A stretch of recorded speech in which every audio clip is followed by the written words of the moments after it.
Continuación procederemos a dar lectura a dos cargos vacantes. La magistratura correspondiente al 17º Tribunal Colegiado en materia administrativa del Primer Circuito con sede en la Ciudad de México. La magistratura del Tribunal Colegiado en materia administrativa del Primer Circuito de la Ciudad de México, el 18º Tribunal Colegiado.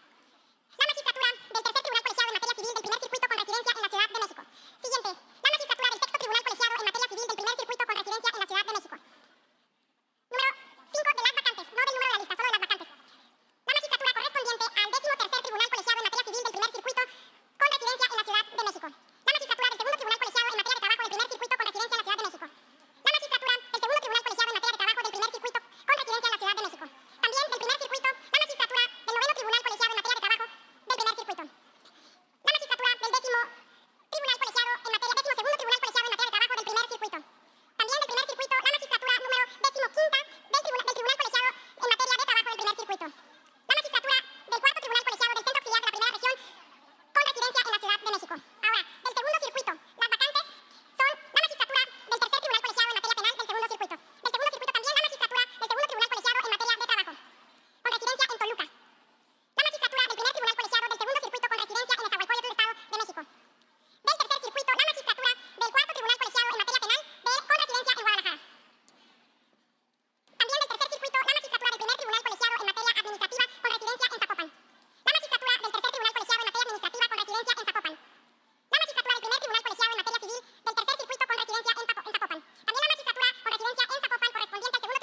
por último, la magistratura vacante del Tribunal Colegiado de Apelación del 32º Circuito con residencia en Colima. Es cuanto, presidente, respecto a las magistraturas vacantes.